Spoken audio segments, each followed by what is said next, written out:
ખેડૂત મિત્રો, શું તમે ક્યારેય વિચાર્યું છે કે જે જંતુનાશક દવાની બોટલ પર લાલ, પીળો, વાદળી કે લીલો ત્રિકોણ શા માટે હોય છે? જો આ રંગની સાચી સમજ નહીં હોય તો પાકને ફાયદા કરતાં નુકસાન વધુ થઈ શકે છે અને જીવને પણ જોખમ થઈ શકે છે. તો આજે આપણે સરળ ભાષામાં જાણીશું કે કયો રંગ કેટલી ખતરનાક દવા બતાવે છે અને કઈ દવા વાપરતી વખતે કેટલી સાવચેતી રાખવી જોઈએ. નમસ્કાર મિત્રો, આપ સૌનું સ્વાગત છે આપના પોતાના ચેનલ પર. જો તમે ખેતી કરો છો અને ખેતી સાથે જોડાયેલા છો તો આજનો વિડીયો ખૂબ જ મહત્વનો છે. વિડીયો અંત સુધી જરૂર જોજો, કારણ કે આજે હું તમને એવી માહિતી આપવાનો છું જે દરેક ખેડૂતને ખબર હોવી જોઈએ. સૌથી પહેલાં આપણે જોઈએ કે લાલ રંગ, બરાબર, લાલ રંગનો ત્રિકોણ છે એ શું સૂચવે છે? જો દવાની બોટલ ઉપર લાલ ત્રિકોણ હોય તો સમજવું કે આ દવા અત્યંત ઝેરી છે. આવી દવા પર સામાન્ય રીતે પોઈઝન અથવા તો ફટલ પોઈઝન લખેલું હોય છે. આ દવાની થોડી માત્રા પણ માણસ અથવા તો પશુ માટે ખૂબ જ જોખમી હોઈ શકે છે. ત્યાર પછી એના માટે કઈ સાવચેતી આપણે રાખવી, તો કે આપણે માસ્ક પહેરવું જોઈએ અને હાથ મોજા પહેરવા જોઈએ. દવા છાંટતી વખતે ખાવું પીવું નહીં, બાળકો અને પશુઓથી દૂર રાખવી, પવનની દિશામાં ક્યારેય છંટકાવ કરવો નહીં. આવી દવા માત્ર જરૂર હોય ત્યારે જ ઉપયોગ કરવી. ત્યાર પછી આવે છે પીળા કલરનો ત્રિકોણ. તો પીળા કલરનો ત્રિકોણ બતાવે છે કે દવા હાઈલી ટોક્સિક એટલે કે ખૂબ ઝેરી છે. આ દવા શરીરમાં જાય તો ચક્કર, ઉલટી, શ્વાસમાં તકલીફ જેવી સમસ્યાઓ પણ આપણે થઈ શકે છે. તો શું ધ્યાન રાખવું જોઈએ આપણે? તો કે પૂરતી સેફટી સાથે આપણે વાપરવી જોઈએ.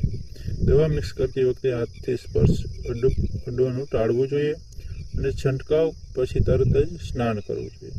ઘણા ખેડૂત મિત્રો સાવચેતી રાખતા નથી અને પછી સ્વાસ્થ્ય સમસ્યાઓ ઊભી થાય છે.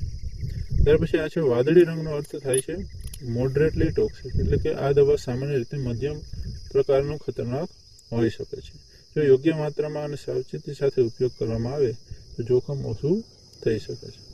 યાદ રાખો, ઓછું ઝેરી એટલે સુરક્ષિત નથી, એ પણ જરૂરી છે. આપણે બાબતોને ધ્યાન રાખવું જોઈએ. દવા કંપનીના સૂચન પ્રમાણે જ વાપરવી જોઈએ. વધુ માત્રામાં ક્યારેય ન લેવી. ખાલી બોટલ ફરી ઉપયોગમાં ન લેવી જોઈએ. ત્યાર પછી આવે છે લીલો ત્રિકોણ, બરાબર. લીલો ત્રિકોણ એટલે કે સ્લાઇટલી ટોક્સિક અથવા તો ઓછું ઝેરી. આ દવાઓનું જોખમ ઓછું હોય છે, પણ બેદરકારી અહીં પણ નુકસાન કરી શકે છે. ઘણા લોકો વિચારે છે કે લીલી દવા સંપૂર્ણ સુરક્ષિત છે, પરંતુ તે માન્યતા ખોટી છે.